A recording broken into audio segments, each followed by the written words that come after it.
সাহাবায়ে কেরামের কাছে সংবাদ চলে গেল হযরত ওসমান শহীদ। আম্মা জান আয়েশা সিদ্দিকা মক্কা থেকে হজ করে মদিনায় রওনা করছে। প্রতিমধ্যে সংবাদ পেলেন হযরত ওসমান শহীদ হয়ে গেছে। আম্মা জান আয়েশা সিদ্দিকা মদিনায় আসার পরিবর্তে আবার মক্কায় চলে গেলেন। কেন? মক্কায় গিয়ে আম্মা জান আয়েশা সিদ্দিকার একটাই কথা যে ওসমান হত্যার বিচার হবে আগে, এরপর খেলাফত থেকে অধিষ্ঠিত হবে এটা পরে। ওসমান হত্যার বিচার হওয়ার আগে আমরা কেউ বায়াত হব না। আম্মা জান আয়েশা সিদ্দিকা এই ঘোষণা দিয়ে দিলেন। মুআবিয়া রাদিয়াল্লাহু তাআলা আনহু আলী রাদিয়াল্লাহু তাআলা আনহুর বিরুদ্ধে যুদ্ধ করার জন্য তৈরি। আলী রাদিয়াল্লাহু তাআলা আনহু প্রতিহত করার জন্য রওনা করছে। ইরাক এবং বসরার মাঝখানে একটা জায়গার নাম সিফফিন। এই সিফফিন নামক জায়গায় দুই দল মুসলমানের মাঝে তুমুল লড়াই হলো। দীর্ঘ 2 মাস পর্যন্ত লড়াই হলো। শুধু 70,000 মুসলমান শহীদ হলো। একদম মন দিয়ে শুনবেন, মাথায় একদম এদিক সেদিক করবেন না, না হয় একদম কিছু মনে রাখবেন না। আপনারা প্রায় সময় অনেক প্রশ্নের সম্মুখীন হন। আলোচনাটা মন দিয়ে শোনেন, দেখবেন অনেক প্রশ্নের সমাধান পেয়ে যাবেন ইনশাআল্লাহ। রাসূলুল্লাহ সাল্লাল্লাহু আলাইহি সাল্লাম মদিনায় আগমন করার আগে ইহুদিদের ইবাদতখানা ছিল মদিনায়, ইহুদিদের বড় বড় আলেম ছিল মদিনায়। রাসূল সাল্লাল্লাহু আলাইহি সাল্লাম মদিনায় আসলেন, ইহুদিদের সাথে সন্ধি করলেন যে আমরা মিলেমিশে থাকবো, আমাদের উপর কেউ আক্রমণ করলে তোমরা সহযোগিতায় এগিয়ে আসবে, তোমাদের উপর কেউ আক্রমণ করলে আমরা তোমাদের সহযোগিতায় এগিয়ে যাব। ইহুদিরাও চুক্তিনামায় স্বাক্ষর করছে, ইহুদিদের সাথে রাসূল চুক্তি করছে। ইহুদিরা কিছুদিন পরেই চুক্তি ভাঙ্গা শুরু করছে। রাসূল সাল্লাল্লাহু আলাইহি সাল্লামের জনপ্রিয়তা দেখে ইহুদিরা সহ্য করতে না পেরে চুপে চুপে মক্কার মুশরিক আর কাফেরদের সাথে আতাত করা শুরু করলো। মক্কার মুশরিকদের সাথে মিলেমিশে ইহুদিরা গোপনে প্ল্যান করলো আল্লাহ রসুলকে হত্যা করবে। বাস্তবিক অর্থে একদিন আল্লাহ রসুল সাল্লাল্লাহু আলাইহি সাল্লামকে ইহুদিরা দাওয়াত দিল।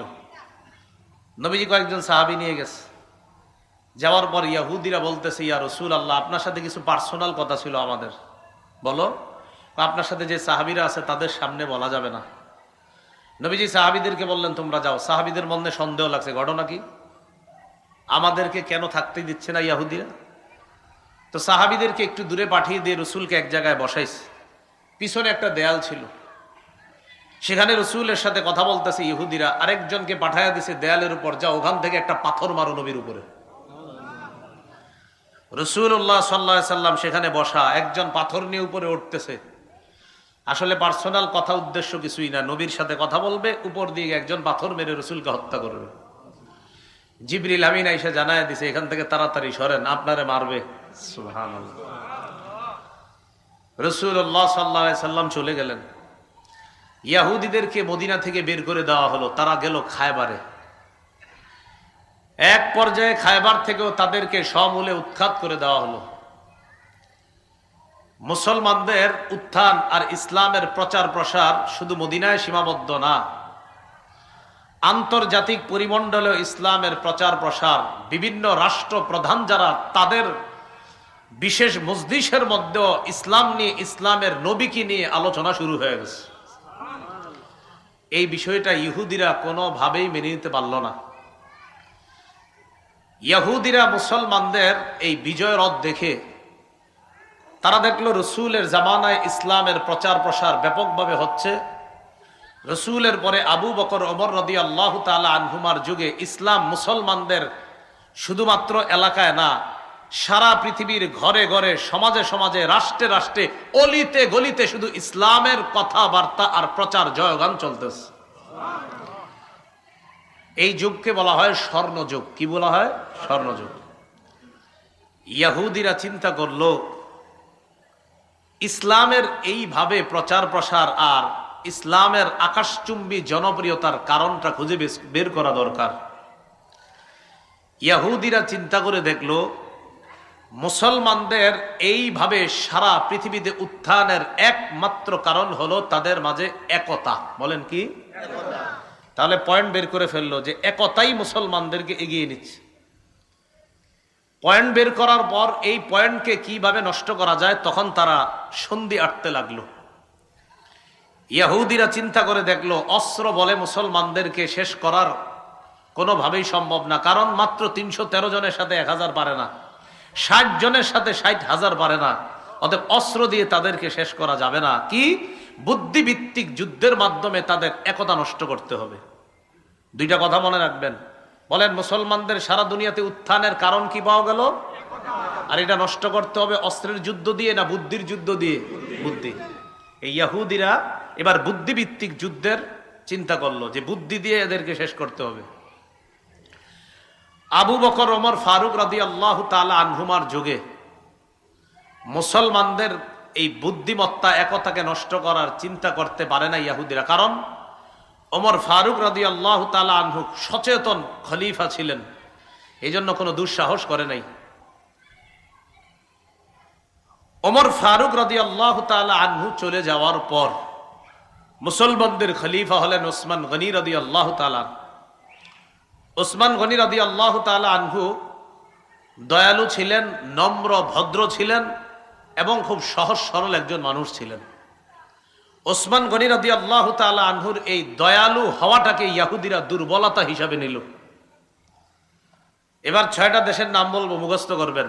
ইয়ামান, মদিনা, বসরা, কুফা, কুফা, শাম, মিশর। 1 নাম্বার ইয়ামান, 2 নাম্বার মদিনা, 3 নাম্বার বসরা, 4 নাম্বার কুফা, 5 নাম্বার শাম, 6 নাম্বার মিশর। মনে থাকবে নি? থাকবে? ইয়ামান, মদিনা, বসরা, কুফা, শাম, মিশর, এই 6টা দেশের নাম মনে রাখেন। ইয়ামানের একটা এলাকা আছে নাম সনআ। এই সনআতে এক ইহুদির জন্ম হয়, তার নাম আব্দুল্লাহ ইবনে সাবা। বলেন কি নাম? এই নামটা সারা জীবন মনে রাখবেন। মনে রাখবেন, মুসলমানদের একতা নষ্ট করাই যেই খলনায়ক, তার নাম আব্দুল্লাহ ইবনে সাবা। বলেন তো, মুসলমানের উত্থানের কারণ কি? একতা। একতা নষ্ট করবে কি যুদ্ধ দিয়ে? বুদ্ধির। এই একতা নষ্টকারীর খলনায়কের নাম কি? ইবনে সাবা। জন্ম কোথায়? ইয়ামানে। ইয়ামানের আব্দুল্লাহ ইবনে সাবা চিন্তা করলো একতা নষ্ট করা যায় কিভাবে। একতা নষ্ট করার জন্য লম্বা সময় ফিকির করে আবু বকর ওমরের জামানায় একতা নষ্ট করার এই সিদ্ধান্তে সে যে বাস্তবায়ন করবে, এই সাহস সে দেখাইতে পারতেছে না, কারণ হযরত ওমর ফারুক খুব সচেতন, কোনোভাবে টের পাইলে ওর অবস্থা খারাপ হয়ে যাবে, এটা সে ভালো করে জানে। এই জন্য সে হযরত উসমান গনির শাসন আমলকে দুর্বলতা হিসাবে নিল, কারণ উসমান গনি খুব দয়ালু মানুষ। আব্দুল্লাহ ইবনে সাবা ইয়ামান থেকে রওনা করলো মদিনায়। মদিনায় আইসা জনগণের সামনে কালিমা পড়ে মুসলমান হইল। এই মুসলমান মানি বাস্তবিক মুসলমান না, এটা হলো তাদের সামনে একটা লেবাস ধরছে মুসলমানের। বড় দাড়ি, আল্লাহওয়ালা বুজুর্গ, সারাক্ষণ ইবাদতে কাটায় আব্দুল্লাহ ইবনে সাবা। একদিন ওসমান গনি রাদিয়াল্লাহু তাআলা আনহুকে বলল, আপনি চাইলে আমাকে মদিনার কোনো দায়িত্ব দিয়ে দিতে পারেন। ওসমান গনি রাদিয়াল্লাহু তাআলা আনহু বললেন, মদিনার দায়িত্ব তোমাকে দিব? হযরত ওসমান গনি যেহেতু একজন শাসক, উনি বুদ্ধির মাধ্যমে চিন্তা করে দেখলেন এই লোকের সিদ্ধান্ত আর এই লোকের চিন্তা চেতনা মনে হয় তেমন একটা ভালো না। ওসমান গনি বুঝতে পারছে, সরাসরি বলে দিলেন, তুমি যোগ্য না কোনো দায়িত্বের। আব্দুল্লাহ ইবনে সাবা তাকে অযোগ্য বলার কারণে এবার সে কি করলো, ওসমান গনি রাদিয়াল্লাহু তাআলা আনহুর বিরুদ্ধে কিভাবে কুচ্ছা রটনা যায়, এই জন্য সে কয়েকটা বিষয় অন্যান্য সহজ সরল মুসলমানদের মাঝে প্রচার করতে লাগলো। সহজ সরল মুসলমানদেরকে বুঝাইলো যে আলী রাদিয়াল্লাহু তাআলা আনহু জীবিত থাকতে হযরত উসমান কিভাবে খলিফা হয়, দেখেন কেমনে বুঝায়। তো অন্যরা কয় কিভাবে? আলী হলেন একজন হাশিমি বংশের লোক, নবীজির মেয়ের জামাতা, হযরত আলীর জ্ঞান বুদ্ধিও সবচেয়ে বেশি, উনি থাকতে উমাইয়া বংশের উসমান কিভাবে খলিফা হয়? তো সহজ সরল মুসলমানদের অনেকে কয় ঠিকই তো। তো মোটামুটি ভাবে হযরত উসমানের বিরুদ্ধে একদল মুসলমান তৈরি করে ফেলছে সে। এটা কিন্তু আমাদের মাঝে আছে, দেখবেন যদি আপনার এই আমাদের দেশেও আছে এরকম। যেমন বর্তমান যে খতিব আপনাদের মসজিদের, এই বেচারা আছে 20 বছর ধরে, ঘটনা চক্রে আরেকজন এই মসজিদে আপনারা ঢুকাইবেন। এখন নতুন করে ওনার কোনো দোষ নাই, কি করা যায় করে আমগো এলাকার এত বড় হুজুর থাকতে হেরে কিল্লে জ্ঞানে রাখবো, এরকম একটা দুর্বলতা আর কি। আলী রাদিয়াল্লাহু তাআলা আনহু যোগ্য অনেক বড় আলেম, কোনো সন্দেহ নাই। হযরত আলী রাসূলের মেয়ের জামাতা, কোনো সন্দেহ নাই। হযরত আলী রাদিয়াল্লাহু তাআলা হাশিমি বংশের অনেক বড় যোগ্যতার অধিকারী, কোনো সন্দেহ নাই। কিন্তু কথাটা কেমনি কইছে দেখেন, আলী থাকতে ওসমান কিভাবে খলিফা হয়? তো অনেকে এই টোপটা গিলছে, কয় হ্যাঁ ঠিকই তো, কিভাবে হয়? হযরত আলী রাদিয়াল্লাহু তাআলা আনহুর ব্যাপারে এইগুলা বলা বলে শুরু করছে। আলীর কানে কিন্তু এগুলা যায় নাই, কারণ হযরত আলীর কানে যদি এগুলা যাইতো তো ওরে সহায়তা করতো। হযরত ওসমান গনি তার দূরদর্শিতা বুঝতে পেরে তাকে মদিনা থেকে বের করে দিয়েছে। আসছে কোত্থেকে? এখন আছে কোথায়? মদিনায়। মদিনা থেকে বের করে দেওয়ার পর গেল বসরায়। হাসান বসরি রহমতুল্লাহ নাম শোনেন নাই? এই বসরা। বসরায় যাওয়ার পর হযরত ওসমান রাদিয়াল্লাহু তাআলা আনহুর বিরুদ্ধে বসরায় কথা বলা শুরু করলো। বসরার গভর্নর যিনি ছিলেন তিনি বুঝতে পারলেন, বুঝতে পেরে আব্দুল্লাহ ইবনে সাবাকে বসরা থেকে বের করে দিল। বসরা থেকে বের করে দেওয়ার পর সে গেল কুফায়। কুফায় যাওয়ার পর হযরত ওসমানের বিরুদ্ধে আগে থেকে কিছু লোক ছিল সেখানে। আব্দুল্লাহ ইবনে সাবা এটারে কাজে লাগাইল। ওসমানের বিরুদ্ধে যে লোকগুলা তাদেরকে গিয়ে বলতে লাগলো যে হযরত ওসমান বাইতুল মাল থেকে রাষ্ট্রীয় সম্পদ আত্মসাৎ করে আত্মীয় স্বজনদের মাঝে বন্টন করে স্বজন প্রীতির পরিচয় দিয়েছে, বলেন নাউজুবিল্লাহ। ওসমান রাদিয়াল্লাহু তাআলা আনহুর বিরুদ্ধে এই কথাগুলা রটায় দিতে লাগলো। কুফার গভর্নর এই কথা বুঝতে পেরে তাকে কুফা থেকে বের করে দিল। কুফা থেকে বের করে দেওয়ার পর এই লোক গেল শামে। শামের গভর্নর যিনি ছিলেন তখন আমিরে মুআবিয়া রাদিয়াল্লাহু তাআলা।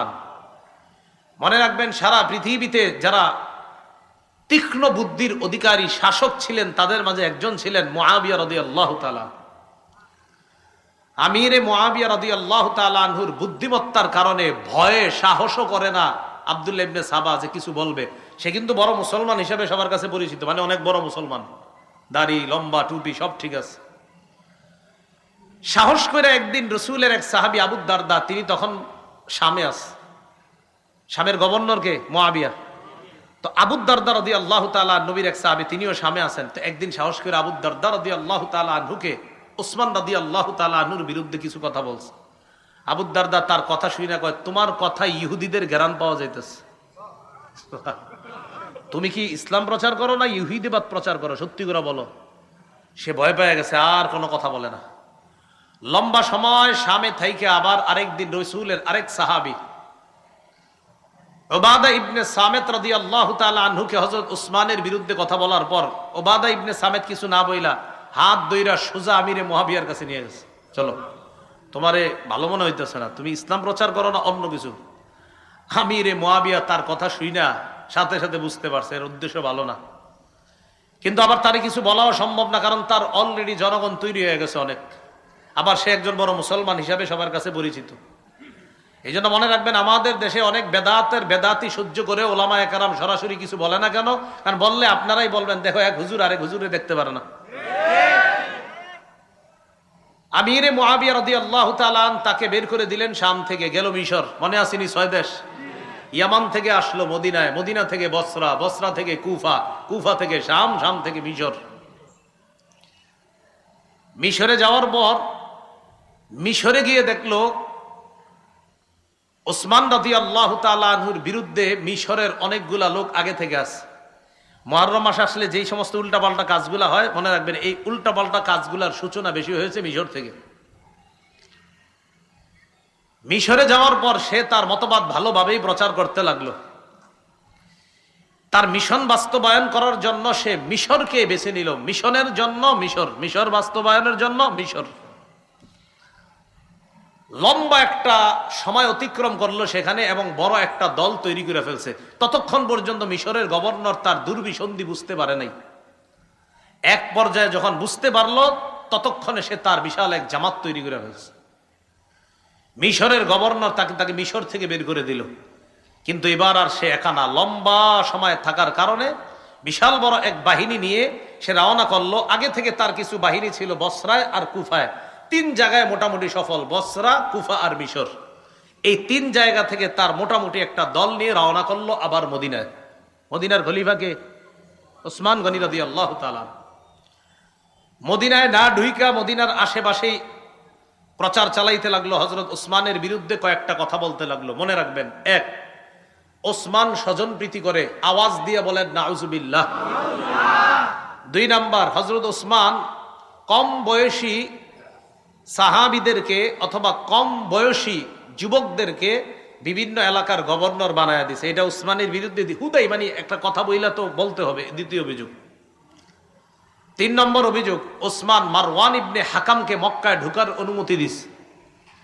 চার নম্বর অভিযোগ, আব্দুল্লাহ ইবনে সাদ যিনি আফ্রিকার বিজেতা, এই আব্দুল্লাহ ইবনে সাদকে হযরত ওসমান অনেক পুরস্কার দিয়েছে, এটা ঠিক করে নাই। এইগুলা বইলা তার দলে অনেক লোক তৈরি করে ফেলছে। ওসমান গনি রাদিয়াল্লাহু তাআলা আন তার ব্যাপারে শুইনা যে এই লোক তো আবার ঝামেলা শুরু করছে, এবার ওসমান গনি তাকে ডাকলো। সে তার দল বল নিয়ে ওসমান গনি রাদিয়াল্লাহু তাআলা আনহুর কাছে আসছে। আসার পর এই বারবার উপরের দিকে এই যে এগুলা তোমরা বারবার উপরের দিকে মারবা না, সমস্যা হচ্ছে। ওসমান গনি রাদিয়াল্লাহু তাআলা আন তাদেরকে জিজ্ঞাসা করলেন, আচ্ছা তোমাদের সমস্যা কোথায়? তো এবার বলতে লাগলো চারটা সমস্যা। এক নাম্বার, আপনি বাইতুল মাল, রাষ্ট্রীয় সম্পদ আপনার আত্মীয় স্বজনদেরকে দিয়ে আপনি স্বজন প্রীতি করলেন। ওসমান গনি রাদিয়াল্লাহু তাআলা আনহু জবাব দিলেন যে দেখো, আল্লাহ আমার এত সম্পদ দান করছে, আমি এ পর্যন্ত খলিফা হিসাবেও রাষ্ট্রীয় কোষাগার থেকে একটা টাকাও ভাতা গ্রহণ করি নাই। উল্টা আমার আত্মীয় স্বজনদেরকে দেওয়া দূরের কথা, আমি আমার বেতনটা পর্যন্ত আজও পর্যন্ত রাষ্ট্রীয় কোষাগার থেকে নেই।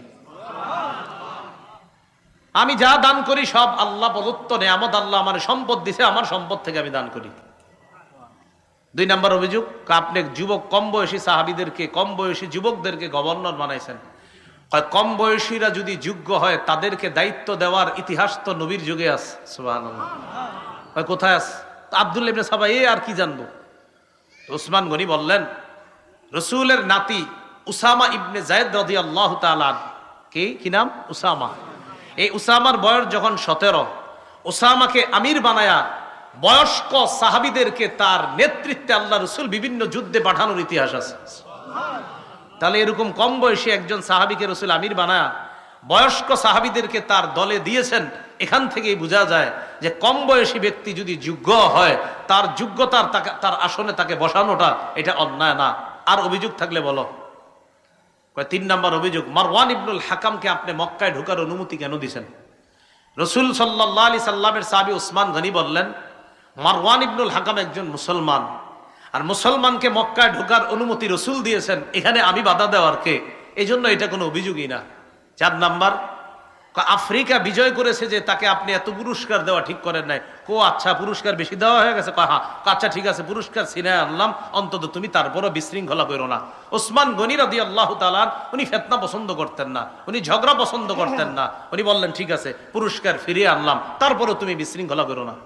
আব্দুল্লাহ ইবনে সাবা, ওই মুনাফিক ইহুদি, সে চিন্তা করলো ঘটনা কি, এরে যা কই সবই দি মানে, এটা তো তেমন কিছু করা যায় না।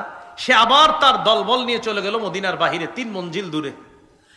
আলী রাদিয়াল্লাহু তাআলা আন, তলহা এবং জুবায়ের, 3 জন প্রবীণ সাহাবী, তাদের কাছে গেল আব্দুল্লাহ ইবনে সাবা। যাওয়ার পরে তাদেরকে বলল, আপনারা থাকতে ওসমান গনি খলিফা হয় কেমনে? আলী রাদিয়াল্লাহু তাআলা সরাসরি বললেন, তোমার মতলব ভালো মনে হচ্ছে না।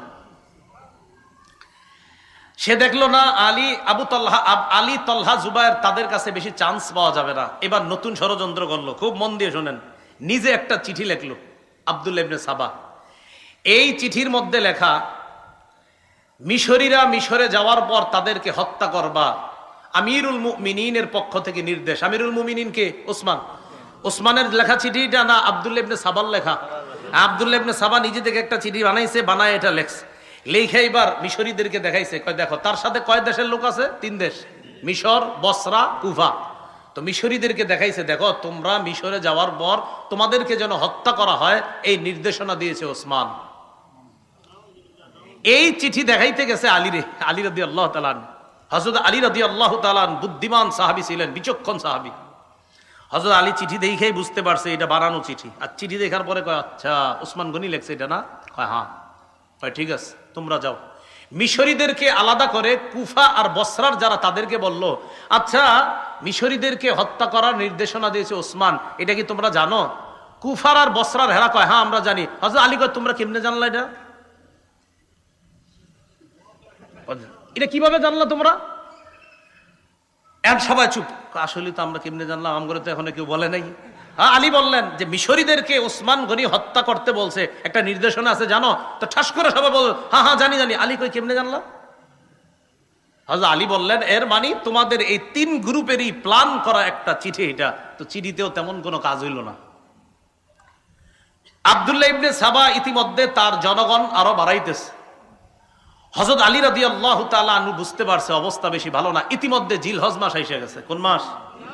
35 হিজরির জিলহজ মাস। মদিনার বড় বড় সাহাবায়ে কেরামরা হজ করার জন্য চলে গেলেন মক্কায়। আম্মাজান আয়েশা সিদ্দিকা রাদিয়াল্লাহু তাআলা আনহা তিনিও মক্কায় গেলেন। এদিক দিয়ে মদিনা খালি, অর্থাৎ মদিনায় বড় বড় সাহাবায়ে কেরাম নাই। এই সুযোগটাকে কাজে লাগাইলো আব্দুল্লাহ ইবনে সাবা। হ্যাঁ, আলী রাদিয়াল্লাহু তাআলা আন, তলহা, জুবায়ের রাদিয়াল্লাহু তাআলা আনহুম তারা ছিলেন তখনও মদিনায়। হযরত আলী অবস্থা বেগতিক দেখে চিন্তা করলেন এই লোক আমারই নিয়ে ষড়যন্ত্র করবে। হযরত আলী তার সন্তানদেরকে, হাসান হুসাইন, তাদেরকে দায়িত্ব দিলেন একটা। কি দায়িত্ব? আব্দুল্লাহ ইবনে সাবা তার দলবল নিয়ে একদিন জুমার নামাজের সময় হযরত উসমানের বিরুদ্ধে মসজিদে বিদ্রোহ করে বসছে। নাউজুবিল্লাহ। বিশাল বড় একটা জামাত বিদ্রোহ করার কারণে হযরত উসমান ভেঙে বললেন। ওসমান গনি তার হাউসে ঢুকলেন। তার ঘরে ঢুকার পর এই বিদ্রোহী বাহিনী চারদিক থেকে ঘেরাও করে ফেলছে হযরত উসমান গনির বাসা। 22 দিন পর্যন্ত ঘেরাও করে রাখছে। কেউ লিখেছেন 40 দিন। খানা দেয় না, পানি দেয় না। যে উসমান গনির টাকা দিয়ে ক্রয় করা কূপ থেকে পানি মুসলমানরা খায় প্রতিনিয়ত, সেই কূপ থেকেও এক ফোঁটা পানির ব্যবস্থা উসমানের জন্য হয় না। আলী রাদিয়াল্লাহু তাআলা আনহু এই অবস্থা দেখা যুবক সাহাবীদেরকে উসমান গনির বাসা পাহারাদারি করার জন্য পাঠায়া দিলেন। এই যুবকদের মাঝে তার 2 কলিজার টুকরা হাসান হুসাইনকেও পাঠাইছেন। আলী চলে গেলেন মদিনা থেকে বাহিরে। যুবক সাহাবীরা প্রধান ফটক পাহারা দিতেছে। 35 হিজরির 18ই জিলহজটা সারা জীবন মনে রাখবেন। বলেন 35 হিজরির, কেউ 17ই জিলহজও লেখছে, 17 বা 18 জিলহজ শুক্রবার। এই 35 হিজরির 17ই বা 18ই জিলহজ ওসমান গনি যে বাসায় থাকতেন, ওই বাসার পিছনের সাইড দিয়ে দেয়ালের উপরের ভাগ ভাইয়া বিদ্রোহীরা ঘরে প্রবেশ করছে। সামনে দিয়ে কেন আসতে পারতেছে না? সামনে যুবক সাহাবীরা পাহারা দিচ্ছে। ঘরে প্রবেশ করার পর হযরত উসমান গনি তখন সূরা বাকারা তেলাওয়াত করতেছে। সূরা বাকারার 137 নম্বর আয়াত পড়তেছিলেন। ওই মুহূর্তে একজন পাপিষ্ঠ পিছন দিক থেকে হযরত উসমানের কল্লা বরাবর আঘাত করছে। হযরত উসমানের দেহ থেকে কল্লাটা আলাদা হয়ে রক্ত পড়ে সূরা বাকারার 137 নম্বর আয়াতের উপর রক্তের ছিটা পড়ছে। ওই আয়াতটা হলো ফাসায়াকফিকাহুমুল্লাহ, তাদের বিরুদ্ধে আল্লাহই যথেষ্ট। এই আয়াতের অর্থ উসমান গনি কোরআন তেলাওয়াতরত অবস্থায় শহীদ হয়ে গেলেন। তার বিবি নায়লা আক্রমণ ঠেকাইতে গিয়েছিলেন, হাতের আঙ্গুলগুলো এবং কবজি সহ হাত থেকে আলাদা হয়ে গেছে। হযরত উসমান গনিকে শহীদ করে দেওয়ার পর এই জায়গাটা মনে রাখবেন, 35 হিজরির 18ই জিলহজ মুসলমানদের একতা নষ্ট হয়ে গেল। আজও পর্যন্ত সেই একতা ফিরে আসে নাই। মনে আসেনি মুসলমানদের উত্থানের কারণ কি? একতা। একতা নষ্ট করবে কি দিয়ে? বুদ্ধি দিয়ে। এই নষ্ট করে ফেললো। হযরত উসমান গনি শহীদ হয়ে যাওয়ার পর মুহূর্তের মধ্যে ছড়ায়া গেল উসমান গনি শহীদ হয়ে গেছে। আলোচনা শুরু হয়ে গেল পরবর্তী খলিফা কে হবেন। বিদ্রোহীরা চিন্তা করলো, আব্দুল্লাহ ইবনে সাবা সহ বিদ্রোহীরা চিন্তা করলো যে পরবর্তী খলিফা যদি নগদ কেউ হয়ে যায়, আর এই খলিফা প্রথমেই কি করবে? ওসমান হত্যার বিচার করবে। বিচার করলেই তো আমরা মারা পড়ব। এখন আমরা বাধ্য করে হযরত আলীকে খলিফা বানায়া দিলে ভালো হয়। কেন? হযরত আলী হলেন ঠান্ডা মাথার মানুষ, তিনি প্রথমেই বিচার করবেন না, তিনি প্রথমেই খেলাফত সামাল দিবেন, এরপর পরিস্থিতি নিয়ন্ত্রণে এনে হয়তো তিনি বিচার করবেন। আর আলী যদি এই কাজ করতে যায়, অন্যান্য মুসলমান যারা জোশে আছে এখন হযরত উসমান হত্যার যারা সহ্য করতে পারে নাই, তারা নগদ বলবে না আগে উসমান হত্যার বিচার হবে তারপর খেলাফত হবে। কিন্তু হযরত আলী তো ঠান্ডা মানুষ, তার চিন্তা হলো না আগে খেলাফতটা সামলাইতে হবে, এরপর আস্তে ধীরে বিচার হবে। তো মুনাফিক ইহুদিরা চিন্তা করলো এই দুই পরিস্থিতির মাঝখানে মুসলমানদেরকে যদি দাঁড় করায় দেই, এটা নতুন আরেকটা ঝগড়া লাগান যাবে। বিদ্রোহীরা আলীর কাছে গেছে, আপনি খলিফা হইতে হবে। হযরত আলী বললেন না। হযরত আলী সরাসরি বলছে, দাউনি ওয়ালতামিসু গায়রি, আমারে ছাড়ো অন্য কাউরে খলিফা বানাও। তারা আলীকেই খলিফা বানাবে স্থির করলো। সাহাবায়ে কেরামের কাছে সংবাদ চলে গেল হযরত উসমান শহীদ। আম্মা জান আয়েশা সিদ্দিকা মক্কা থেকে হজ করে মদিনায় রওনা করছে। প্রতিমধ্যে সংবাদ পেলেন হযরত উসমান শহীদ হয়ে গেছে। আম্মা জান আয়েশা সিদ্দিকা মদিনায় আসার পরিবর্তে আবার মক্কায় চলে গেলেন। কেন? মক্কায় গিয়ে আম্মা জান আয়েশা সিদ্দিকার একটাই কথা যে ওসমান হত্যার বিচার হবে আগে, এরপর খেলাফত থেকে অধিষ্ঠিত হবে এটা পরে। ওসমান হত্যার বিচার হওয়ার আগে আমরা কেউ বায়াত হব না। আম্মা জান আয়েশা সিদ্দিকা এই ঘোষণা দিয়ে দিলেন। এই যে বিদ্রোহীরা আলীকে খলিফা বানায় দিছে জোর করে। হযরত আলী দেখলেন আমি যদি খেলাফত না নেই, এই মুহূর্তে এই বিদ্রোহীদের কেউ খেলাফত নিয়ে নিতে পারে। দেখছেন কিভাবে পেশটা লাগাইছে। হযরত আলীও চিন্তা করতেছে খেলাফত না নিয়ে উপায় নাই। আবার আরেক দল সাহাবা বলতেছে না আগে বিচার হবে তারপর বায়াত হব। এইখানে আর একটা পেশ লাগাই দিছে বিদ্রোহীরা। আম্মা জান আয়েশা সিদ্দিকা রাদিয়াল্লাহু তাআলা আনহার সাথে তলহা এবং জুবাইর রাদিয়াল্লাহু তাআলা মদিনা থেকে মক্কায় গিয়ে দেখা করছে। আম্মা জান ওসমান তো শহীদ হয়ে গেছে, কি করা? আম্মা জান আয়েশা সিদ্দিকা বললেন শাহাদাতের প্ল্যান কোত্থেকে হয়েছে? কয় বসরা আর কুফা থেকে। কয় চলো বসরা আর কুফায় যাব, সেখান থেকে আমরা ওসমান হত্যার বদলার প্ল্যান করব। কে বলতেছে? আম্মা জান আয়েশা সিদ্দিকা রাদিয়াল্লাহু তাআলা আনহা। তিনি চলে গেলেন, রওনা করলেন বসরা। এদিক দিয়ে আলী রাদিয়াল্লাহু তাআলা আনহু যখন জানলেন যে আমার শাশুড়ি, আম্মা জান আয়েশা সিদ্দিকা রাদিয়াল্লাহু তাআলা না কি হয় শাশুড়ি, যে আম্মাজান তো রওনা করছে বসরায়, আর বসরায় এই জন্যই যাচ্ছে যে ওসমান হত্যার বদলা। হযরত আলী রাদিয়াল্লাহু তাআলা চিন্তা করলেন তাহলে আমিও বসরায় যাই, বসরায় গিয়ে আম্মাজানের সাথে কথা বলা দরকার। এদিক দিয়ে হযরত আলী রাদিয়াল্লাহু তাআলা আনহু রওনা করলেন, ওই দিক দিয়ে আম্মাজানও বসরায় রওনা করছে। বিদ্রোহীরা চিন্তা করলো সর্বনাশ, বসরায় গিয়ে যদি দুই দলের মাঝে মিটমাট হয়ে যায় বিপদে পড়বো আমরা। কথাগুলা কি বুঝতেছেন সবাই? একদম মাথায় এদিক সেদিক নিয়েন না, খুব গুরুত্বপূর্ণ তথ্য আসবে সামনে। হযরত আলী রাদিয়াল্লাহু তাআলা আনহু বসরায় গেলেন, আম্মা জান আয়েশা সিদ্দিকা রাদিয়াল্লাহু তাআলা আনহাও গেলেন। ওইদিক দিয়ে আমিরে মুআবিয়া শাম দেশ থেকে আম্মা জানের সাথে দেখা করতে আসছে। আমিরে মুআবিয়া রাদিয়াল্লাহু তাআলা আনহুরও এক দাবি, আগে ওসমান হত্যার বিচার হবে তারপর আমরা বায়াত হব। তাহলে দাবিতে আম্মা জান আয়েশা আমিরে মুআবিয়া তারা এক হয়ে গেলেন। আলী রাদিয়াল্লাহু তাআলা আনহু গেলেন, যাওয়ার পর আম্মা জান আয়েশা রাদিয়াল্লাহু তাআলা আনহা এবং আমিরে মুআবিয়ার সাথে কথা বললেন যে দেখো যদি কোনোভাবে যুদ্ধ লেগে যায় ক্ষতি হবে আমাদের, তাই কোনো যুদ্ধ চাই না, আমাদের মাঝে মীমাংসা হয়ে যাক। আম্মা জান আয়েশা সিদ্দিকা রাদিয়াল্লাহু তাআলা আনহা প্রস্তাব দিয়ে দিলেন, আমিরে মুআবিয়া তারা উভয় প্রস্তাব দিলেন। একটাই প্রস্তাব, আপনি মদিনায় ফিরে গিয়ে প্রথমে বিদ্রোহীদের বিচার করবেন, তারপর আমরাই আপনার হাতে হাত রেখে বা আমরাই আপনার কাছে বায়াত হব। তাহলে সহজ হয়ে গেল বিষয়টা। তাহলে কি জানাইলো এই জায়গায়? আলী রাদিয়াল্লাহু তাআলা মদিনায় আসবেন, আসার পর ওসমান রাদিয়াল্লাহু তাআলা আনহুর হত্যাকারীদের বিচার করবেন, তারপর মুসলমানরা ব্যাপকভাবে হযরতে আলীর কাছে বায়াত হবে, তাকে খলিফা হিসাবে মেনে নিবে।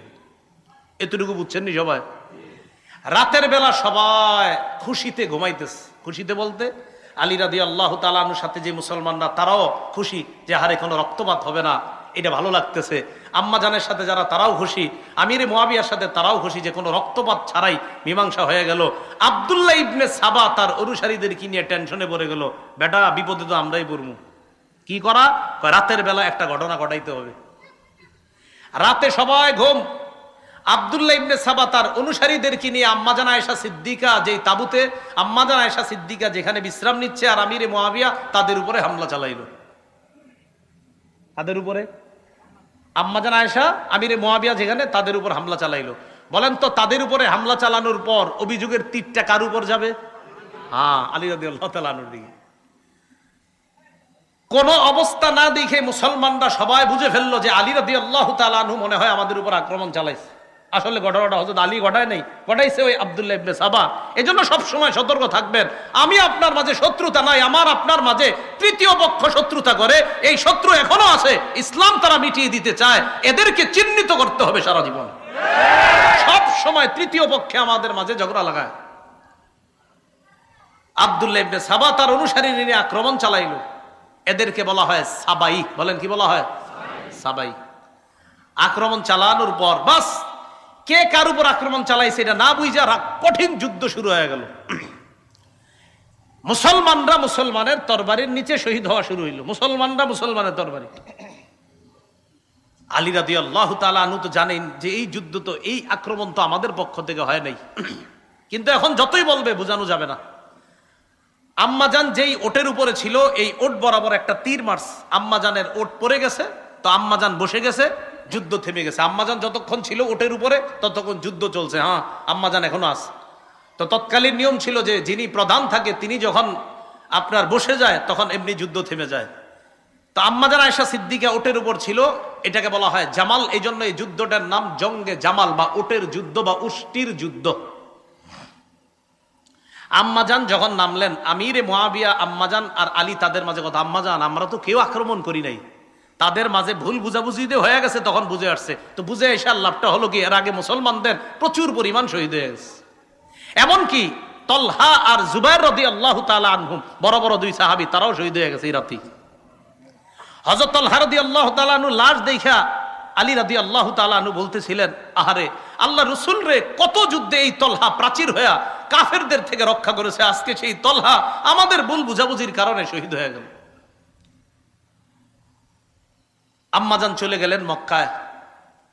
এদিক দিয়ে আলী রাদিয়াল্লাহু তাআলা আনহু কিছুদিন কুফায় অবস্থান করতেছে।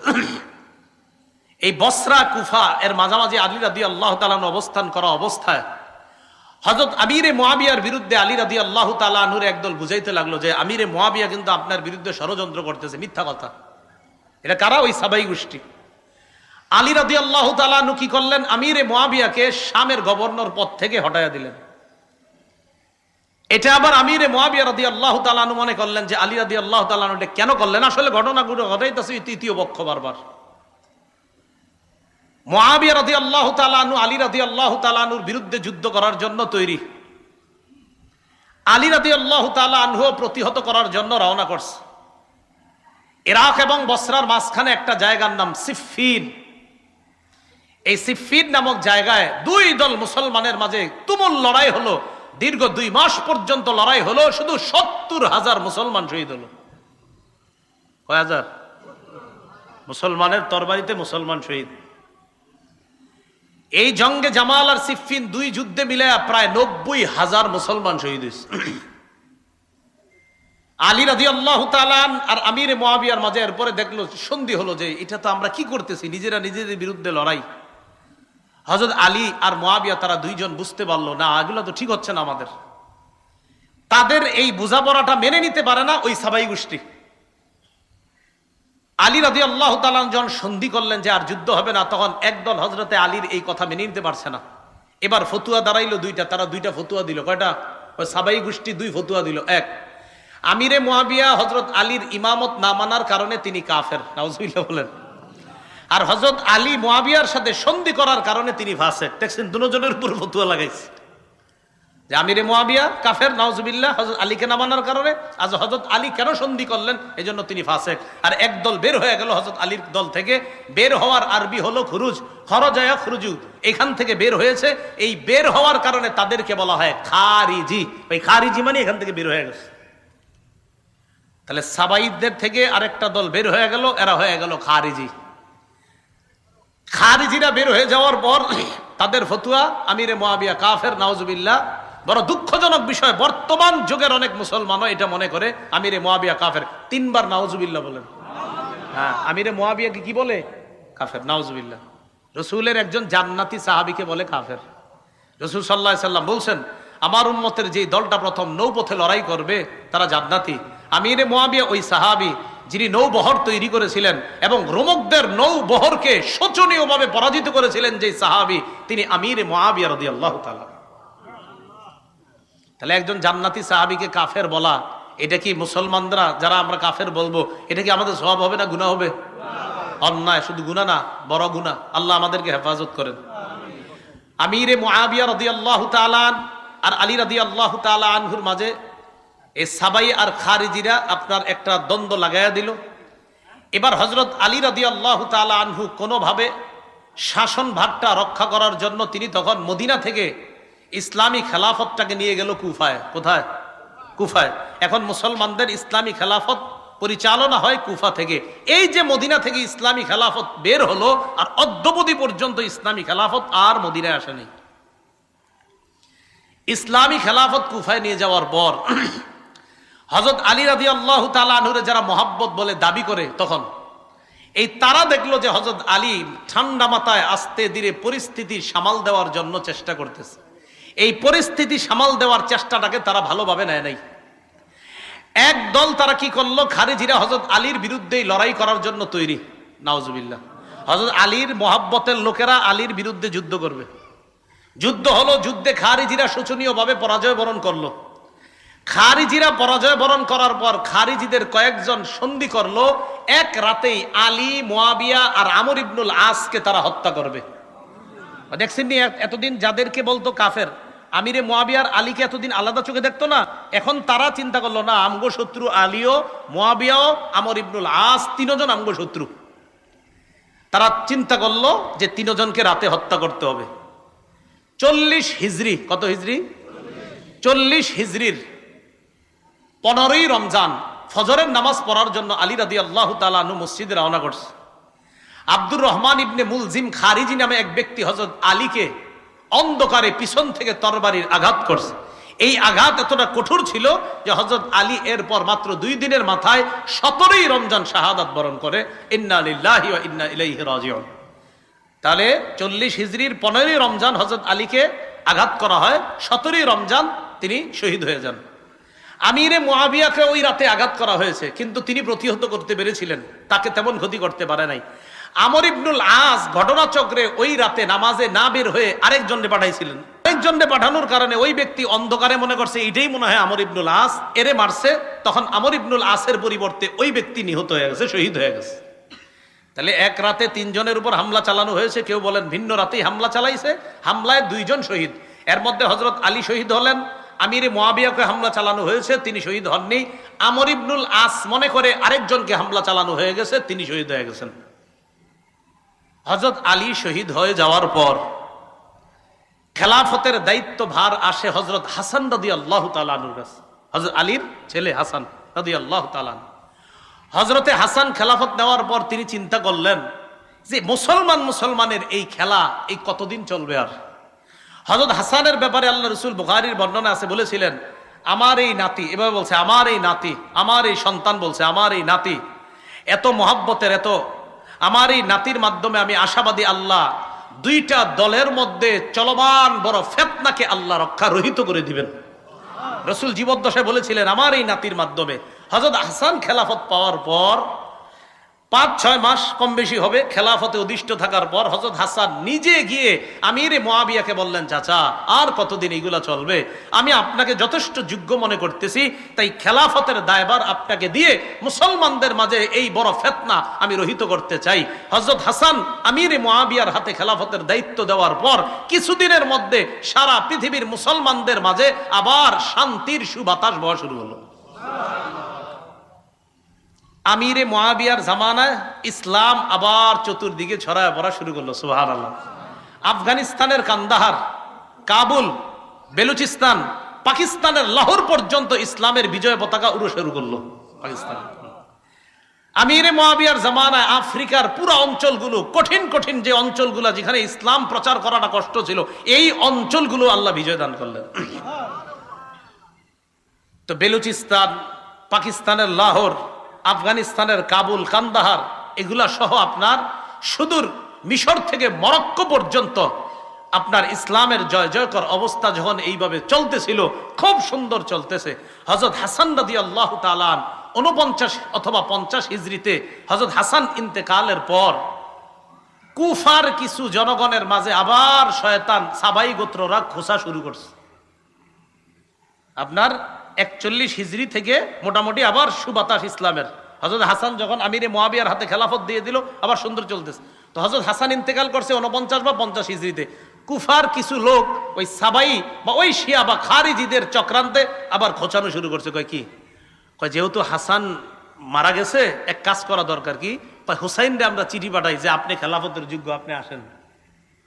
হযরত হুসাইনকে চিঠি লেখা শুরু করছে, হুসাইন আপনার মতো এরকম মানুষ থাকতে মুয়াবিয়া কি কেন খলিফা হবে? ওই ওই আবার আগের ষড়যন্ত্র, ওই সেই আলীকে যেই কথাটা বলছিল, আপনি থাকতে উসমান কেন খলিফা হবে, মনে আসেনি এই কথা? আবার হযরত হুসাইন ভালোভাবে বুঝতে পারছে, কয় এই জাতীয় উল্টাপাল্টা কথা আর লেখবা না, আমিরে মুয়াবিয়া তিনিই যোগ্য। হযরত হুসাইন এই কথার তেমন কোনো গুরুত্ব দেয় নাই, তাহলে তেমন কোনো কাজ করতে পারে নাই। 49 বা 50 হিজরিতে আমিরে মুয়াবিয়ার শাসন ক্ষমতা চলতেছে 60 হিজরি পর্যন্ত চললো। কয় হিজরি? 60 হিজরি। 60 হিজরি পর্যন্ত শাসন ক্ষমতা চলার পর আমিরে মুয়াবিয়া যখন মুমূর্ষু অবস্থা, চিন্তা করলেন কি করা যায়। ওই যে মুসলমানদের খলিফা নির্বাচনের পদ্ধতি 4টার একটা হলো পরবর্তী খলিফার নাম ঘোষণা করা। আমিরে মুয়াবিয়া ইজতিহাদ করে দেখলেন যে আমার পরে খলিফা কাকে বানানো যায়। তো তিনি দেখলেন যে আমার পরে খলিফা হিসেবে যোগ্য আমার ছেলে ইয়াজিদ। আমিরে মুয়াবিয়া দেখলেন। উলামায়ে কেরাম, ফুকাহায়ে কেরাম বলেন যে দেশ চালানোর যোগ্যতা আসলেই ইয়াজিদের ছিল। কি চালানো? কিন্তু তাকওয়া বা খোদাবিরুতা এই দিক দিয়ে হযরতে হুসাইন, আব্দুল্লাহ ইবনে ওমর, আব্দুল্লাহ ইবনে জুবায়ের, আব্দুল্লাহ ইবনে আব্বাস, আব্দুর রহমান ইবনে আবু বকর তখনও দুনিয়াতে জিন্দা। তাকওয়া খোদাবিরুতায় যে তারা শ্রেষ্ঠ, এতে কোনো সন্দেহ নাই। কিন্তু দেশ পরিচালনার যোগ্যতা যে ইয়াজিদের ছিল, এটা উলামায়ে কেরামও স্বীকার করে। তবে তাকওয়া খোদাবিরুতায় কারা এগিয়ে? হুসাইন, আব্দুল্লাহ ইবনে ওমর, আব্দুল্লাহ ইবনে জুবায়ের, আব্দুল্লাহ ইবনে আব্বাস, তারা এগিয়ে। আমিরে মুয়াবিয়া বড় বড় সাহাবী তাবিঈদের সাথে পরামর্শ করছে, আমি ইয়াজিদকে খেলাফতের দায়িত্ব দিতে চাই, আপনারা কি বলেন? তো তারা বলল, হ্যাঁ, দেশ পরিচালনায় ইয়াজিদকে দিতে পারেন। ততদিন পর্যন্ত ইয়াজিদের থেকে কোনরূপ খারাপ কিছু প্রকাশ পায় নাই। তো আমিরে মুয়াবিয়া পরবর্তী খলিফার নাম ঘোষণা করে গেছে। আমিরে মুয়াবিয়ার সম্পর্কে ইয়াজিদ কি হয়?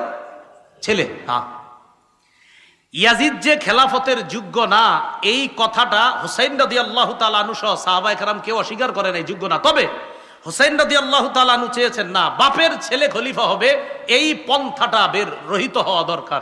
এটা যদি প্রতিষ্ঠিত হয় তো দুনিয়াতে দেখা যাবে বাবার অযোগ্য ছেলেরাও খলিফা হওয়া শুরু হবে। এটা হুসাইন রাদিয়াল্লাহু তাআলা আনহু চাইলেন, না, বাপের ছেলেই খলিফা হতে হবে, এই নিয়ম পদ্ধতিটা এটা দুনিয়া থেকে উঠে যাওয়া দরকার। এটা না উঠলে খালি বাপের ছেলেরা যদি খলিফা হতে থাকে, অযোগ্যরাও খলিফা হয়ে যাবে। এটা হুসাইন রাদিয়াল্লাহু তাআলা আনহুর চিন্তা, সঠিক চিন্তা। ইয়াজিদকে খলিফা নাম ঘোষণা করার পর 60 হিজরির 4 রজব আমিরে মুয়াবিয়া রাদিয়াল্লাহু তাআলা আনহু ইন্তেকাল করলেন, দুনিয়া থেকে বিদায় নিলেন। আমিরে মুয়াবিয়া ইন্তেকাল করছে যেদিন, সেদিন তখন তার ছেলে ইয়াজিদ, তখনও তিনি দামেস্কে ছিলেন না। তিনি তার বাবার মৃত্যুর সংবাদ পেয়ে আসতে আসতে দেখে জানাজা হয়ে অলরেডি আমিরে মুয়াবিয়াকে দাফন করাও হয়ে গিয়েছে।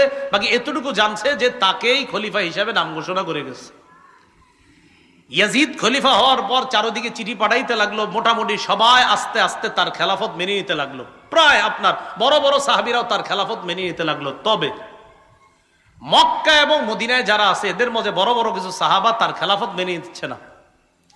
হুসাইন রাদিয়াল্লাহু তাআলা আনহু ইয়াজিদ যে খলিফা হিসেবে অযোগ্য, এটা উনি অস্বীকার করে না। তবে ইয়াজিদের খেলাফত প্রতিষ্ঠিত হয় নাই পরিপূর্ণভাবে, এটা হুসাইন রাদিয়াল্লাহু তাআলা আনহুর দাবি। এবং তার দাবি হলো, না, বাপের ছেলেই খলিফা হওয়া, এই পন্থাটা, এই পদ্ধতি দুনিয়া থেকে রহিত করতে হবে। এই জন্য হুসাইন রাদিয়াল্লাহু তাআলা আনহুর সোজা কথা, ইয়াজিদের খেলাফত আমি মানি না। আব্দুল্লাহ ইবনে আব্বাসও মানেন নাই, আব্দুল্লাহ ইবনে ওমর মানেন নাই, আব্দুর রহমান ইবনে আবু বকর তিনিও মানেন নাই, আব্দুল্লাহ ইবনে জুবায়ের, তারা কেউ মানেন নাই। এতটুকু বুঝে আসছে? আচ্ছা, ইয়াজিদ চিন্তা করলো, আমারে সারা দুনিয়া যদি খলিফা মানে আর এই বড় বড় 5 সাহাবী যদি না মানে, তো আমার তেমন কোনো ভ্যালু থাকবে না। মনে রাখবেন, তখন কুফার গভর্নর যিনি, তার নাম নু'মান ইবনে বশীর রাদিয়াল্লাহু তাআলা, কুফার গভর্নর। বসরার গভর্নর যিনি ছিলেন তখন উবাইদুল্লাহ ইবনে জিয়াদ। আর মদিনার গভর্নর যিনি ছিলেন তার নাম হলো ওলীদ ইবনে উতবাহ। ইয়াজিদ খলিফা হওয়ার পর ওলীদ ইবনে উতবার কাছে চিঠি পাঠাইলো, তুমি যেইভাবে হোক, যেই পদ্ধতি হোক, তাড়াতাড়ি হুসাইন, আব্দুল্লাহ ইবনে জুবায়ের, আব্দুল্লাহ ইবনে ওমর, আব্দুল্লাহ ইবনে আব্বাস, এদের থেকে তাড়াতাড়ি বায়াত নাও। এদের থেকে যদি বায়াত না নাও তাহলে কিন্তু আমার অবস্থা তেমন ঠিক হচ্ছে না, তাড়াতাড়ি এদের থেকে আমার পক্ষে বায়াত নাও। এতটুকু বুঝে আসছে? কুফা থেকে তখন শত শত চিঠি আসতে লাগলো হুসাইন রাদিয়াল্লাহু তাআলা আনহুর কাছে।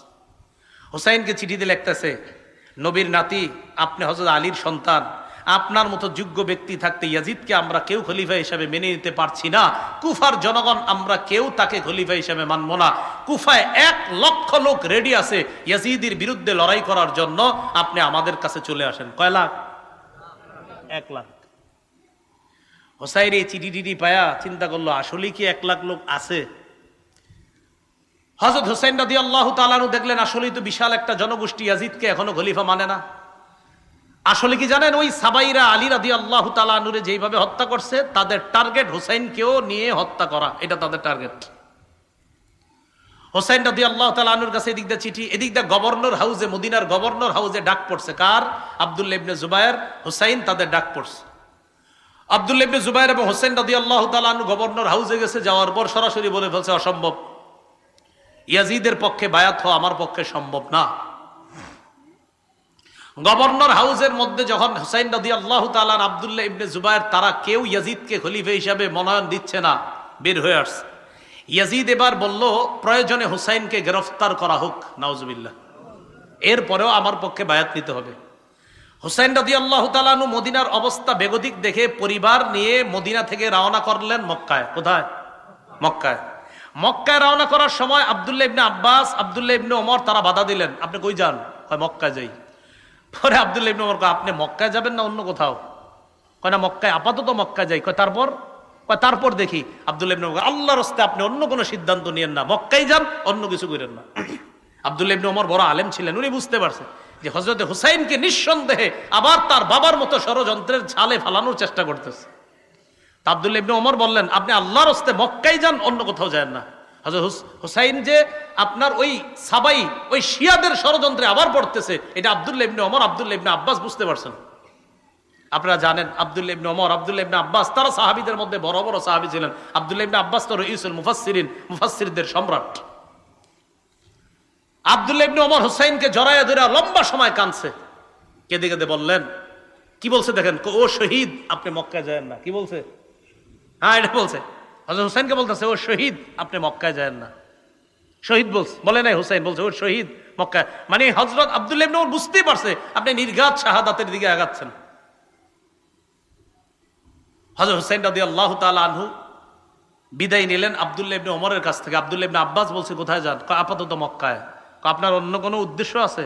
কয় সেখানে গিয়ে সিদ্ধান্ত নিব। আসলে হযরত হুসাইন মনে মনে মোটামুটি সিদ্ধান্ত, যে কুফাবাসীর যেহেতু চিঠি আসতেছে, দেখি কুফায় যাওয়া যায় কি না। রওনা করলেন মক্কায় পরিবার নিয়ে। মক্কায় যাওয়ার পর আব্দুল্লাহ ইবনে ওমর রাদিয়াল্লাহু তাআলা আনহু, বড় বড় সাহাবী যারা, তারা বাধা দেওয়ার পরও তিনি মক্কায় গেলেন। ইতিমধ্যে আব্দুল্লাহ ইবনে আব্বাস, আব্দুল্লাহ ইবনে ওমর, আব্দুল্লাহ ইবনে জুবায়ের তারা ইয়াজিদের খেলাফতকে মেনে নিয়েছে। কথা বুঝছেন নি? আব্দুল্লাহ ইবনে আব্বাসও মেনে নিয়েছে, আব্দুল্লাহ ইবনে ওমরও মেনে নিয়েছে। তারা মেনে নিয়েছে কেন? তারা বললেন, বিশাল বড় কোনো রক্তক্ষয়ী যুদ্ধের আশঙ্কা থেকে হেফাজতের জন্য আমরা ইয়াজিদের খেলাফত মেনে নিলাম।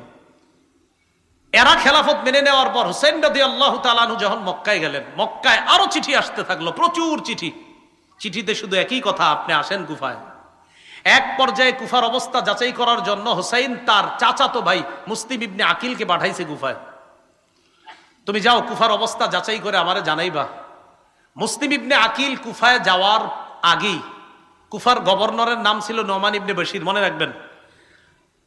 ইয়াজিদ চিন্তা করলো, নোমান ইবনে বাশিরকে যদি কুফার গভর্নর রাখি তাহলে ওনার দ্বারা তেমন কাজ হবে না। তেমন কাজ মানে অর্থাৎ ওনার দ্বারা হযরত হুসাইনের বিরুদ্ধে তেমন কাজ নেওয়া যাবে না, কারণ উনি নরম সাহাবী।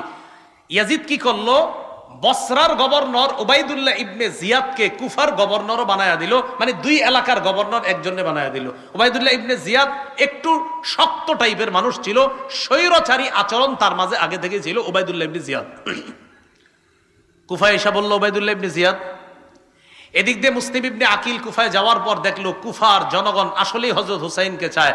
12,000 মানুষ মুসলিম ইবনে আকিলের হাতে বায়াত হলো হযরত হুসাইনের পক্ষে। মুসলিম ইবনে আকিল যার বাসায় আশ্রয় নিয়েছে তার নাম হানি ইবনে উরওয়া। বলেন কি নাম? উরওয়া। এদিক দিয়ে উবাইদুল্লাহ ইবনে জিয়াদের কাছে সংবাদ আসছে যে হুসাইনের পক্ষে এক ব্যক্তি বায়াত নিচ্ছে, সে নাকি হানি ইবনে উরওয়ার ঘরের মধ্যে আছে। এই হানি ইবনে উরওয়ার ঘরে গিয়ে হানি ইবনে উরওয়াকে অ্যারেস্ট করে বন্দি করে নিয়ে আসছে।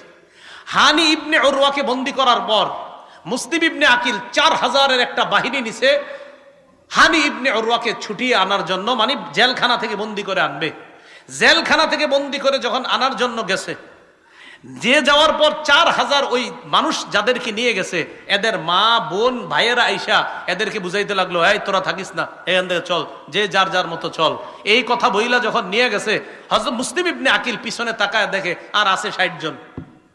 কয়জন ছিল? কয় হাজার আছে? কয়জন? একটু পরে দেখে 50 জন, একটু পরে দেখে 30 জন আছে, একটু পরে দেখে 19 ছাড়া আর কেউ নাই। এই যে জি, ইহাকেই শিয়া বলা হয়। ইহাকে কি বলা হয়? হ্যাঁ, খুব ধূর্ত। মুসলিম ইবনে আকিল একা একা রাস্তায় পথ চলতেছে, কই যাবে কি করবে কিচ্ছু বুঝতেছে না। হঠাৎ এক বাসার সামনে গিয়ে দেখে এক মুরব্বী মহিলা, তার নাম লেখছে অনেকে তোয়াওয়াহ, তোয়াওয়াহ কেউ লেখছে, আর অন্য নামও লেখছে। এই মুরব্বী মহিলা কয়, কে তুমি? উনি বললেন, দেখেন আমি অপরিচিত একজন, এই শহরে আমি অপরিচিত, আমি জানি না কোথায় থাকবো, আমার প্রতি একটু দয়া করবেন। আমি হযরত হুসাইন রাদিয়াল্লাহু তাআলা আনহুর একজন দূত হিসেবে আসছিলাম, আমার একটু আশ্রয় দেন। তিনি তাকে ঘরে আশ্রয় দিলেন। তার ছেলে আবার বাহির থেকে আইসা জানতে পারছে আমাদের ঘরে একজন মেহমান আছে, দেখে কি আম্মা আপনার ওই চুপে চুপে ওই মেহমানকে খানা পৌঁছায়, পানি পৌঁছায়। ছেলে সন্দেহ করলো আম্মা কাকে খানা দেন। এক পর্যায়ে বলতে বাধ্য হয়েছে যে এক ব্যক্তি আমগো ঘরে আশ্রয় নিছে। গিয়ে দেখে এই সেই ব্যক্তি, তার নাম মুসলিম ইবনে আকিল, যাকে গ্রেফতারি পরোয়ানা পুরা কুফার মধ্যে চলতেছে। উবাইদুল্লাহ ইবনে জিয়াদকে জানায়া দিল। জানায়া দেওয়ার পর মুসলিম ইবনে আকিলকে অ্যারেস্ট করছে। মুসলিম ইবনে আকিলের অ্যারেস্ট করার লম্বা হিস্ট্রি আছে, যেদিকে যাব না। গভর্নর হাউসের ছাদের উপর উঠায়া সেখান থেকে নিচে ফালায়া মুসলিম ইবনে আকিলকে হত্যা করছে। মুসলিম ইবনে আকিলকে হত্যা করার আগে আশ নামে এক ব্যক্তিকে মুসলিম ইবনে আকিল কানে কানে বলছে, আহারে নবীর নাতি হুসাইনকে আমি চিঠি পাঠিয়ে দিছি কুফায় আসার জন্য, যদি পারেন মেহেরবানি করে আপনি তাড়াতাড়ি খবর পাঠান নবীর নাতি হুসাইন যেন কুফায় না আসে। খবর কিন্তু পাঠাই দিছে কুফায় আসতে, এবার আবার বলছে খবর পাঠাইয়া দিয়ে বলেন যেন না আসে। ইতিমধ্যে হুসাইন রাদিয়াল্লাহু তাআলা আনহু মুসলিম ইবনে আকিলের চিঠি পায়া রওনা করে ফেলছে। রওনা করার সময় পদে পদে সাহাবায়ে কেরাম বাধা দিচ্ছে, আপনি কুফায় যায়েন না, নিরাপদ মনে হচ্ছে না। কয় কুফার জনগণ তো প্রস্তুত। কয় আমরা বিশ্বাস করি না, আপনার বাবার সাথে এরা গাদ্দারি করছে, আপনার সাথে গাদ্দারি করবে বলেই আমাদের বিশ্বাস। হুসাইন রাদিয়াল্লাহু তাআলা আনহু রওনা করলেন। প্রশ্ন জাগে, কেন রওনা করলেন? এর উত্তর হলো, হযরত হুসাইন রাদিয়াল্লাহু তাআলা আনহুর চিন্তা হলো যে আমি যদি এই মুহূর্তে কুফায় না যাই, এটা হবে একটা হাজার হাজার মানুষ আসলেই যদি ইয়াজিদের খেলাফত মেনে না থাকে তাহলে কি করা। হযরত হুসাইন রওনা করলেন। রওনা করার পর কিছু দূর যাওয়ার পর হযরত হুসাইন রাদিয়াল্লাহু তাআলা আনহুকে অনেকে বারবার বাধা দিচ্ছে। এক পর্যায়ে আপনার ইরাকের কাছাকাছি যখন চলে গেছে, তখন হযরত হুসাইন জানতে পারলেন যে ইয়াজিদের খেলাফত ভালোভাবেই শক্তিশালী হয়ে গেছে, কুফাতেও বসরাতে সব জায়গায়। অথচ হুসাইনের কানে ছিল কি যে ইয়াজিদের খেলাফত কুফায় নরবরে অবস্থা। আসলে নরবরে না, কুফায়ও ইয়াজিদের খেলাফত শক্তভাবে কায়েম হয়ে গেছে। হুসাইন রাদিয়াল্লাহু তাআলা আনহু যখন গেলেন, উবাইদুল্লাহ ইবনে জিয়াদ একটা বাহিনীকে পাঠিয়ে দিল, যেই বাহিনীর প্রধানের নাম হলো ওমর ইবনে সাদ। বলেন কি নাম? কতগুলা নাম বলছি আজকে, যদিও মনে থাকবে না আপনাদের, তো যাই হোক এরপরে শোনেন আর কি করা। এই ওমর ইবনে সাদের নেতৃত্বে একটা বাহিনী পাঠিয়ে দিছে হযরত হুসাইনের গতি রোধ রক্ষা করতে। মনে রাখবেন, হুসাইন রাদিয়াল্লাহু তাআলা আনহু কিন্তু জিহাদের উদ্দেশ্যে কখনোই যায় নাই সেদিকে। জিহাদের উদ্দেশ্যে যায় না, এর প্রমাণ উনি শিশু নারীদেরকে নিয়ে গেছে। আর শিশু নারীদেরকে মুসলমান কখনো জিহাদে নেয় না, তুমি গেছে এমনি। যাওয়ার পর ওমর ইবনে সাদের সাথে হযরত হুসাইনের সাক্ষাৎ করার পর হযরত হুসাইন বুঝতে পারছে যে ইয়াজিদের খেলাফত প্রতিষ্ঠিত হয়ে গেছে। হুসাইন সরাসরি বললেন, ঠিক আছে আমাকে ইয়াজিদের কাছে যাইতে দাও। সুন্দর প্রস্তাব। এই ইতিহাস এই জায়গায় বলে আপনার যে হযরত হুসাইন বলছে আমাকে ইয়াজিদের কাছেই যাইতে দাও, আমি দেখি ওখানে যে ইয়াজিদের কাছে আমি নিজেকে সুবর্দ করে দিব, আমি প্রয়োজন মাফিক ইয়াজিদের হাতে আমি প্রয়োজনে বায়াত হব, আমাকে ইয়াজিদের কাছে যাইতে দাও, সেখানে আমার তার সাথে কথা আছে। ওবায়দুল্লাহ ইবনে জিয়াদ যে কুফার গভর্নর, সে কি করলো, ওমর ইবনে সাদকে বলল হুসাইনকে যে কোনো মূল্যে গ্রেফতার করো। একটু তেরা টাইপের লোক। হযরত হুসাইন যখন দেখলো না আমাকে যে কোনো মূল্যে গ্রেফতার করতে চায়, তখন তিনি তিনটা প্রস্তাব রাখলেন হযরত হুসাইন। এক, আমাকে মক্কায় ফিরে যেতে দাও, যেখান থেকে এসেছি সেখানে। দুই, আমাকে ইয়াজিদের সাথে সাক্ষাৎ করতে দাও। তিন, অথবা মুসলমানদের কোনো রাষ্ট্রে চলে যেতে দাও, সেখানে অন্য সাধারণ মুসলমানদের মতো আমি জীবন যাপন করব। এই তিনটা প্রস্তাব মনে রাখবেন। হযরত হুসাইন যখন দেখলেন যে আমাকে গ্রেফতার করতেই চায় ওবায়দুল্লাহ ইবনে জিয়াদ, উনি তিনটা প্রস্তাব দিলেন। এক, ইয়াজিদের সাথে সাক্ষাৎ করতে দাও। দুই, মক্কায় ফিরে যেতে দাও। তিন, ইসলামী রাষ্ট্রের কোনো সীমানায় পৌঁছায় দাও, আমি সাধারণ মুসলমানদের মতো জীবন যাপন করব। এই কথা শোনার পর ওবায়দুল্লাহ ইবনে জিয়াদ তার যে বাহিনী পাঠাইছে, ওই বাহিনীর মধ্যে প্রধান ছিল ওমর ইবনে সাদ, আরেকজনের নাম ছিল শিমার। কি নাম? শিমার। এই ওমর ইবনে সাদ এবং শিমার আরো কয়েকজন ছিল বড় বড়।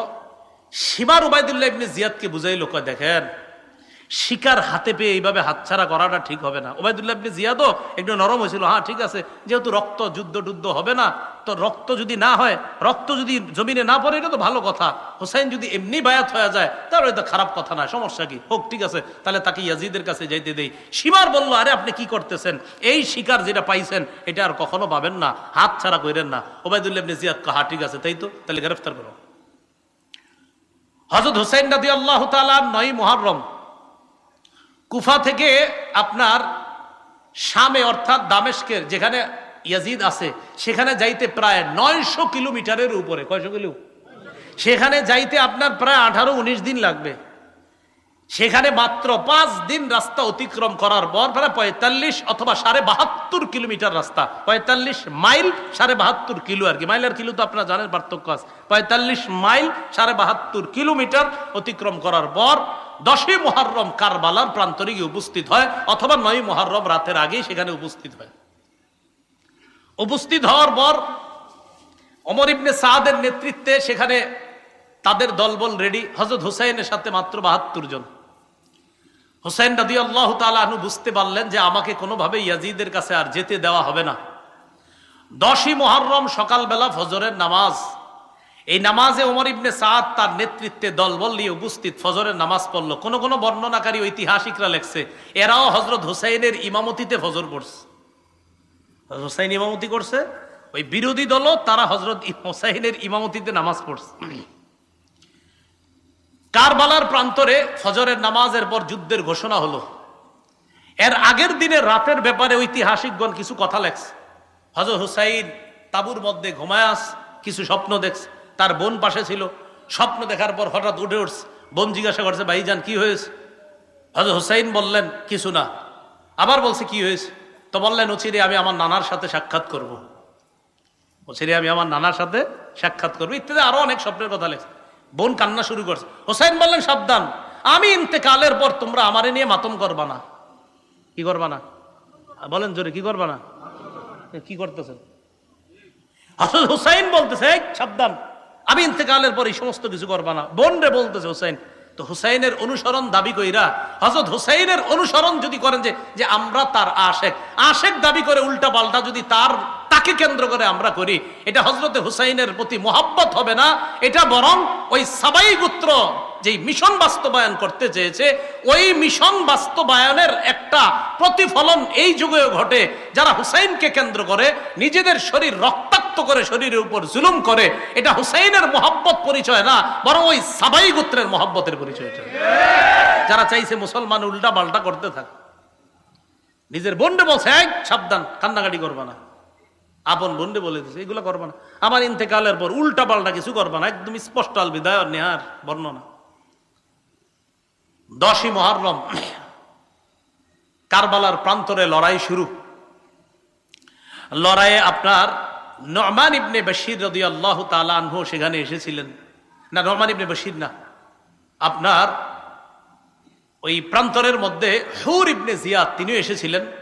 এই হুর ইবনে জিয়াদ যখন দেখলেন নবীর নাতির বিরুদ্ধে আমরা অস্ত্র উঠেই দিয়েছি, অনেক মায়া লেগে গেছে, তিনি জোরে একটা চিৎকার দিলেন, এই তোমরা কার বিরুদ্ধে লড়াই করতেছো? এ তো মুহাম্মদ সাল্লাল্লাহু আলাইহি সাল্লামের নাতি। উনি তার দল ছেড়ে হযরত হুসাইনের দলে যোগ দিছে কয়েকজন নিয়ে। তো তিনিও লড়াই করতে করতে শহীদ হয়ে গেছে। হযরত হুসাইনের সাথে যারা ছিল আস্তে আস্তে সবাই শহীদ হয়ে গেছে। হযরত হুসাইনের সন্তান আব্দুল্লাহ, আরে নাবালেগ শিশু বাচ্চা, এই বাচ্চাটাকে শহীদ করে দেওয়া হয়েছে। হযরত হুসাইন একা কারবালার প্রান্তরে। কারবালায় হযরত হুসাইন যখন একা, বিপরীত পক্ষ সৈন্য যারা, তাদের মাঝে কেউ সাহস করতেছে না হযরত হুসাইনকে হত্যা করার জন্য। হযরত হুসাইনের ব্যাপারে ঐতিহাসিকগণ লেখছেন, উনি যখন একা লড়াই করতেছিলেন মনে হচ্ছিল যেন হাজারো যোদ্ধার শক্তি নিয়ে লড়াই করতেছিলেন একা। তো এক পর্যায়ে উনি নিস্তেজ হয়ে এক জায়গায় বসা, কেউ তার উপরে তরবারি উঠানোর জন্য সাহস করতেছে না। কারণ প্রত্যেকের চিন্তা যে আমার তরবারি দ্বারা যেন নবীর নাতির শহীদ না হয়। প্রত্যেকের যে না, ও মা, আমার তরবারি যেন নবীর নাতির উপরে না পড়ে। প্রত্যেকে এই ভয় পাইতেছে যে না আমি না। আরেকজন কয় আরে তুমি করো, এই প্রত্যেকে বলতেছে না অন্যজন। সীমার চিন্তা করে দেখলো ঘটনা কি, কেউ হত্যা করতেছে না কেন। হঠাৎ বলল, আচ্ছা তোমরা দুশ্মনের উপর অস্ত্র চালাচ্ছ না কেন? সীমারের এই কথা শুই না, আরেকজনের নাম সিনান। এই সীমারের কথায় সিনান, কেউ কেউ আরেকজনের নাম লেখছে আপনার। তারা দুইজনে মিলে, একজন অস্ত্রের আঘাত করছে, আরেকজন বর্ষার আঘাত করে হযরত হুসাইনের দেহ থেকে, কল্লা থেকে মস্তক আলাদা করে দিচ্ছে কারবালার প্রান্তরে। হযরত হুসাইন রাদিয়াল্লাহু তাআলা আনহু শহীদ হয়ে গেলেন কারবালার প্রান্তরে। হযরত হুসাইন রাদিয়াল্লাহু তাআলা আনহুর শাহাদাত, এটা কেন্দ্র করে আমরা যে বিষয়গুলো বুঝি, যে সর্বশেষ তিনি চেয়েছিলেন ইয়াজিদের সাথে দেখা করার জন্য। তিনি মক্কায় ফিরে যেতে চেয়েছিলেন, তিনি চেয়েছিলেন ইসলামী কোনো রাষ্ট্রে চলে যাওয়ার জন্য। এই জায়গায় খলনায়ক হিসেবে যাদেরকে দাঁড় করানো যায়, উল্লেখযোগ্য একজন উবাইদুল্লাহ ইবনে জিয়াদ, সিনান, তাদেরকেও দাঁড় করানো যায়। আর ইয়াজিদের সেই ঘোষণা যে উবাইদুল্লাহ ইবনে জিয়াদকে বলেছিল যে শোনো, আমার বিরোধিতা যেই করবে তাকে অ্যারেস্ট করবা, তাকে গ্রেফতার করবা, যাকেই আমার বিরুদ্ধে পাবা তাকে অ্যারেস্ট করবা। এই ঘোষণাটাও এটা সঠিক ঘোষণা ছিল না। উবাইদুল্লাহ ইবনে জিয়াদের যে ঘোষণা যে হুসাইনকে কোনোভাবেই ইয়াজিদের কাছে পৌঁছতে দেওয়া যাবে না, এটাও ছিল অনেক বড় অন্যায়। এইভাবে আপনার মুসলমানদের এই যে রক্তে রঞ্জিত হওয়ার খেলা, সেই খেলা যে শুরু হলো, মুসলমানদের এই ইতিহাস ঐতিহ্য নষ্ট করার পিছনে মূল কারণটা কি? আমরা যে কারণটা জানলাম সেটা হলো খেলাফত ব্যবস্থাটা ধ্বংস করা। আর খেলাফত ব্যবস্থা ধ্বংস করলো কিভাবে? দেখলো মুসলমানদের একতা, এই একতা নষ্ট যারা করলো, ওই তারাই মুসলমানদের হাতে মুসলমানদের রক্ত রঞ্জিত হওয়ার ইতিহাসটা রচনা করছে। মুসলমান কখনো মুসলমানকে অস্ত্র চালাইতো না, ওই সাবাইরা এটা শুরু করলো। এইভাবে আস্তে আস্তে আপনার স্পেন শাসন করলো 800 বছর। এই স্পেনও শাসন 800 বছর করার পর মুসলমানরা এক ষড়যন্ত্রের শিকার হয়ে স্পেন হাতছাড়া করলো। ভারত উপমহাদেশ প্রায় 400 বছর শাসন করলো, এখানেও মুসলমান ষড়যন্ত্রের শিকার হলো। মূল কথা মনে রাখবেন, মুসলমান ঐক্যবদ্ধ জাতি হিসাবে থাকতে হবে। তৃতীয় পক্ষের ষড়যন্ত্রে মুসলমান যখনই কান দিবে তখন মুসলমান বিপদে পড়বে। মুসলমানদের একতা নষ্ট হয়ে গেলে তখন এই মুসলমানদের বিজয়ের পরিবর্তে পরাজয়ের গালিব গ্রহণ করতে হবে। এই জন্য আমরা সবাই আজকের ইতিহাস থেকে যে বিষয়টা জানলাম, সবচেয়ে বেশি জরুরি এখন আমাদের একতা। কি দরকার বলেন তো? একতা। তো একতা হবে কিভাবে? আমার পাশে আরেক হুজুরে বয়া দেন, উনি আমার বিরুদ্ধে কয়, আমি ওনার বিরুদ্ধে কই, তো লাভ কি? এমনি আর একতা হবে কিভাবে? আল্লাহ আমাদের সকলকে, প্রাথমিক কথাগুলো কারবালার ইতিহাস তো অনেক শুনছেন, এটার চেয়ে বেশি মনে রাখবেন যে আমাদেরকে শেষ করে দিল কবে থেকে, ওই জায়গাগুলো মনে রাখবেন।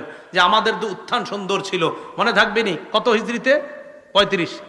1835 হিজরির 18ই জিলহজ বা 17ই জিলহজ হযরত উসমানকে শাহাদাতের মাধ্যমে মুসলমানদের যে একতা নষ্ট হয়েছিল, ওই একতাটা আজও পর্যন্ত ফিরে আসে নাই। আমরা আল্লাহর কাছে দোয়া করব যে মুসলমান সারা পৃথিবীর যারা, আমরা ঐক্যবদ্ধ জাতি হিসাবে থাকার চেষ্টা করব। আল্লাহ পাক রব্বুল আলামিন আমাদের সকলকে আজকে যে কথাগুলো জানলাম, একতা যেন আমরা অর্জন করতে পারি, আল্লাহ তৌফিক দান করেন। আমিন ওয়া আখিরু দাওয়ানা।